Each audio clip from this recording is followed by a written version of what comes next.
자, 안녕하세요.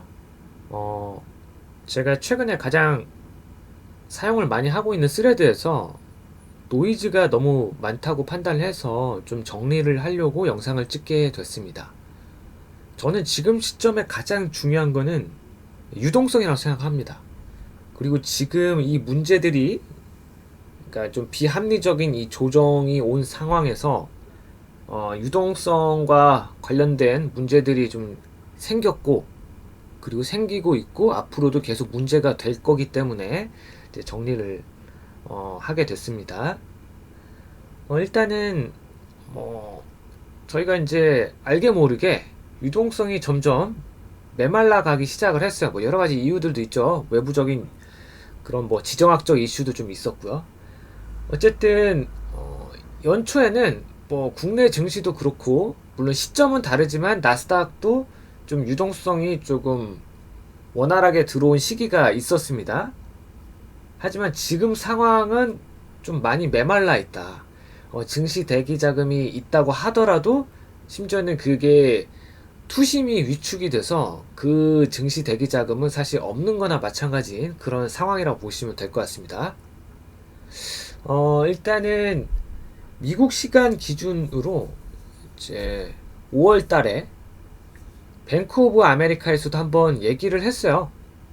그러니까 이제 투자자들의 포트폴리오 비중상 현금의 비중이 계속 낮아지고 있기 때문에 이 부분이 문제가 될 수 있어서 경고를 했습니다. 왜 매도 신호라고 얘기를 하냐면, 이제 어느 시점에 유동성이 메마르면 매수세가 들어오지 못합니다. 그럼 너도 나도 갑자기 한꺼번에 몰아서 매도를 하게 되면 급락이 나올 수밖에 없죠.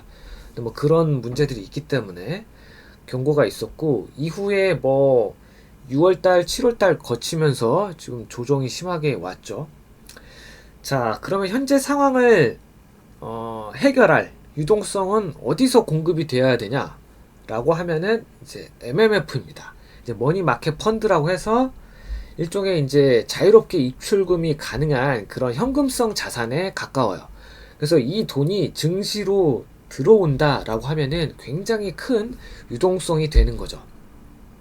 근데 이제 8조 달러나 되는데도 왜 이게 증시로 돈이 안 들어오냐라고 하면은 현재 뭐 채권 금리랑 상관이 있죠. 그러니까 이 돈이 증시로 들어가기에는 채권이 더 매력적인 거예요. 금리가 올라가고 있으니까요. 이제 금리가 올라가고 있는 이유는 어쨌든 인플레이션이랑 관련된 건데, 지정학적 이슈로 인해서 유가가 급등하니까 같이 미국 채권 금리가 급등하는 현상이 벌어지고 있죠. 이 부분은 아까 말씀을 드렸고요.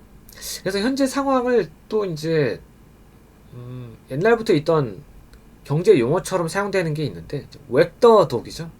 그래서 꼬리가 몸통을 흔든다고 해서 이런 표현을 쓰는데, 그게 무슨 얘기냐면은 원래 그 파생 상품 시장보다 현물 시장이 훨씬 커요. 그래서 파생 시장이 이제 꼬리인 거고 현물 시장이 몸통인 거죠. 근데 원래는 이제 옵션 시장에서 이제 풋옵션, 콜옵션 이 베팅이 현물에 크게 영향을 안 줘도 이상할 게 없는데, 현물에 현물 시장에 들어갈 유동성이 메말라 버리니까 이게 변동성을 크게 유발하면서 현물 시장을, 현물의 주가를 아예 이제 거의 결정하는 상황까지 온 거죠. 그래서 꼬리가 몸통을 흔드는 그런 상황인 겁니다. 그래서 실제로 투자 판단을 하실 때 옵션 데이터를 보셔야 되는 그런 필수적인 상황이 된 거죠. 자, 그럼 앞으로 어떻게 흘러갈지에 대해서 시나리오를 좀 생각을 했는데, 가장 현실적인 시나리오, 가능성이 높은 시나리오는 이제 7월 말에 빅테크 실적이 발표가 되는데 구글이 가장 먼저죠. 저는 뭐 카펙스를 축소하지 않을 거라고 생각합니다. 이미 치킨 게임은 시작이 됐고요. 구글 같은 경우는 유상증자도 했죠. 근데 이걸 다시 물을 수는 없죠. 그래서 최소한 기존의 카펙스는 유지를 할 거고요. 근데 가이던스에서 만약에 앞으로도 확대할 거다라는 얘기가 나오면 지금 이 불확실성으로 인해서 조정받은 반도체, 메모리 반도체 주식들이 좀 급등이 나올 수 있죠. 만약에 이대로 안 된다라고 하면은 좀 더 조정을 받을 거고요. 그리고 이 조정은 이번 달에 안 끝나겠죠. 그래서 종합적으로 보면은 이게 결국에는 카펙스가 이제 회수가 가능하냐 이런 것도 있는데, 가장 중요한 거는 이제 지출하는 만큼 나중에 회수할 수 있느냐. 그러니까 사실은 인프라 구축해가지고 이제 어쨌든 AI 사용료를 받고 뭔가 서비스를 제공하는데, 서비스로 버는 돈보다 이제 뭐 전력이나 이제 데이터 센터 운영 비용이 더 크면 사실 ROI가 안 좋은 거죠. 근데 이제 그거에 대한 것들이 결국에 효율성에 대한 얘기가 나오고 있는 거고, 전력 부족 현상에 대한 얘기도 나오는 거고, 심지어는 이게 이제 인플레이션 유발에도 영향을 준다라는 얘기까지 나오고 있죠.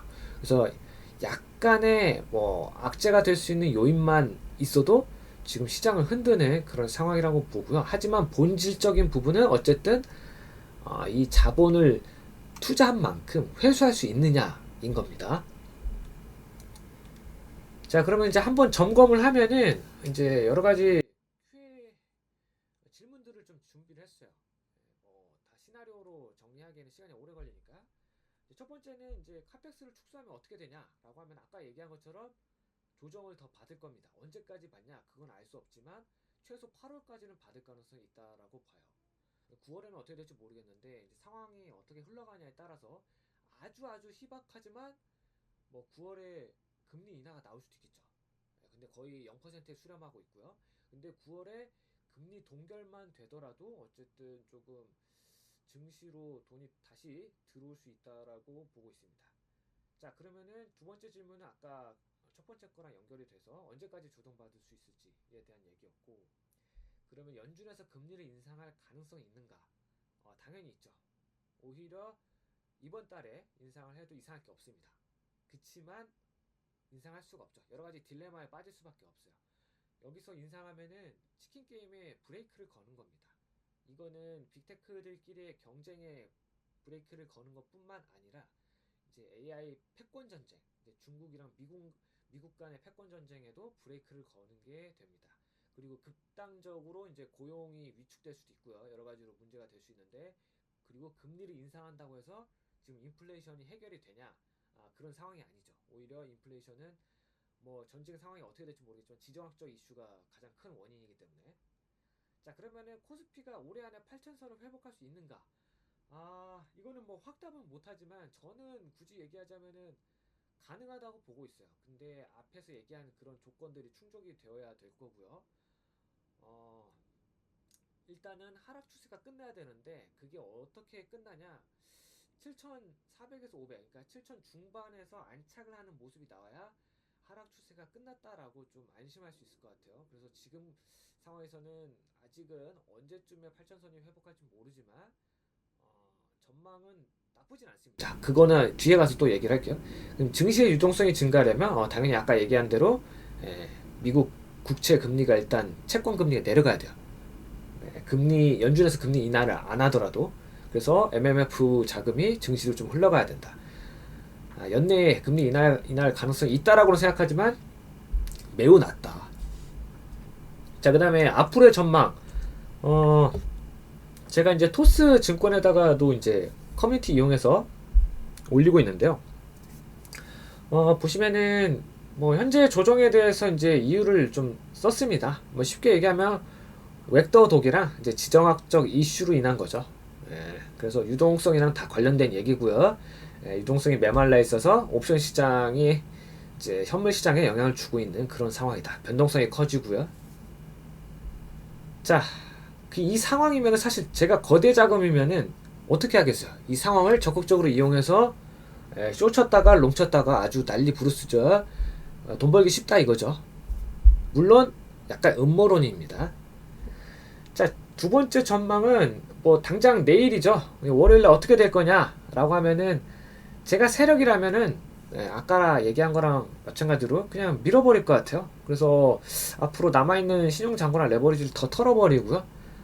그래서 밀어서 이제 쇼친 걸로 벌고, 그 다음에 좀 반등 줬다가 다시 밀어버릴 수도 있고, 아니면은 그냥 민 상태에서 조금 회복하고 마무리한 다음에 뭐 종가에 담아가지고 내일 올릴 수도 있겠죠.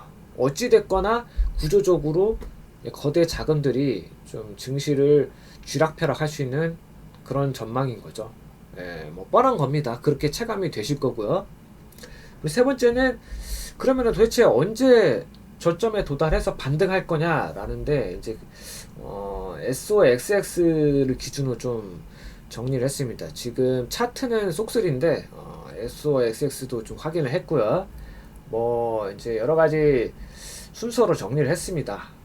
쏙3 같은 경우에 이제 보시는 바와 같이 작년 4월, 그러니까 외부 요인이죠. 관세 쇼크로 인해서 이격이 이제 어느 지점까지 도달했는지 체크를 했어요. 1번에.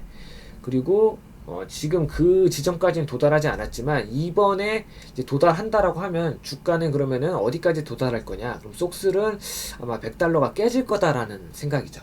그래서 만약에 100달러 깨져서 한 95달러에 도달한다라고 하면은 이때가 바닥일 수도 있다라는 생각이에요. 뭐 장담은 못하지만 가능성이 있다라고 보고, 그러면 이때 바닥이라고 보고 매수 진입을 할 거냐라는 거죠. 만약에 이때 매수 진입을 했는데 이게 바닥이었어 라는 게 확인이 되면은 이제 목표가가 이제 세 번째 해당하는 저 확률적으로, 그러니까 이제 피보나치 되돌림에 의해서 한 175달러까지는 갈 거다 라고 하면은 거의 수익이 40% 나게 되죠. 굉장히 엄청난 희망회로입니다. 왜냐면은 풋옵션 데이터를 보면은 80달러까지도 이제 열려 있어요. 그래서 풋벽이 80달러에도 있는데 이게 깨지면은 좆됩니다. 뭐 방법이 없어요. 어디까지 그때부터는 어디까지 내려갈 거냐라고 하면 그냥 하염없이 내려가는 거죠. 근데 거기까지는 안 가지 않을까라는 게 생각입니다. 그건 옵션 시장에서도 최하 80으로 보고 있고요. 전체적으로 놓고 보면은 풋벽이 아직은 100달러가 더 많습니다. 그래서 100달러 깨지기 전까지는 크게 더 가진 않을 거다라는 게 지금 전망이에요. 이건 앞으로도 상황을 보고 계속 체크를 해야 돼요. 그래서 카펙스 축소가 나오면 이거는 100달러 깨지는 건 당연한 거겠죠. 자, 그리고 네 번째 전망은 EWY라는 ETF가 나스닥에 이제 있는데, 이게 이제 우리나라 주로 이제 대형주들을 모아놓은 그런 ETF라고 보시면 되고요. 어떻게 보면 이 ETF가 움직이는 거에 따라서 앞으로 그 코스피 지수도 좀 어느 정도 전망이 된다. 그래서 전체적으로 놓고 보면 아직까지 풋옵션 베팅이 훨씬 많죠. 근데 단기적으로 봤을 때는 더 심하고요. 조금 한 8월달 말 9월 보면은 좀 더 콜옵션이 많은 그런 만기에 해당하는 옵션들도 좀 있어요. 그래서 조금 차이가 있는데 어쨌든 전체적으로 보면 넷감마 넷 GEX라고 해서 넷감마 익스포저가 마이너스죠. 이거는 뭐냐면은 변동성에 대한 리스크가 좀 더 크다라고 보시면 돼요. 음수면. 그러니까 만약에 이제 상승하기 시작하면은 상승에 좀 더 가속화될 수 있고요. 속도가 좀 더 붙을 수 있다. 그래서 한쪽 방향으로 좀 과하게 몰릴 수 있어서, 그러니까 안정감이 없다는 얘기예요. 그래서 지금 보면은 풋옵션이 더 많기 때문에 하락할 가능성이 좀 높다. 그러니까 옵션 시장에서는 불확실성을 더 크게 보고 있는 거죠. 그래서 이 카펙스 관련된 불확실성이 해소돼야, 그리고 지정학적 이슈도 해결이 돼야 콜옵션 베팅이 훨씬 많아질 거고, 그리고 증시도 안정적으로 우상향이 나올 수 있지 않나. 자, 그러면 앞으로 중요한 키워드는 아시다시피 AI ROI입니다. 인프라 투자한 만큼 어떻게 효율적으로 그 지출한 거를 회수할 거냐. 자, 현재 중요하지 않은 거는 이제 뭐 스레드에 노이즈처럼 올라오는 것들이 있어요. 저는 굉장히 노이즈라고 봅니다. 중국 AI, 특히 키미 때문에 무슨 반도체 주가가 엄청 눌린 것 마냥 얘기가 하는데 이것 때문이 아니죠. 물론 영향을 안 줬다라는 거는 말이 안 되지만 지금 얘네가 영향을 주는 거는 미미합니다. 얘네한테 집중할 필요가 전혀 없어요. 그래서 스레드를 별로 추천하지 않고요. 저도 하고 있지만. 그리고 네프콘 파리가 되게 많은데 네프콘 저 구독하는 거 하나도 없습니다만 비추천합니다. 네프콘 하나도 안 봐도 양도소득세 1년에 1000만원씩 벌어서 내는 거 가능하다라고 보고 있습니다. 제 경험상요. 공부하는 게 더 중요하지. 내 사고력 올리고. 자, 그래서 일단은 여기까지 마무리하고요. 다음에 또 이제 노이즈 제거할 거 있고 정리할 게 있으면 한번 모아서 공유를 드릴 수 있도록 하겠습니다. 감사합니다.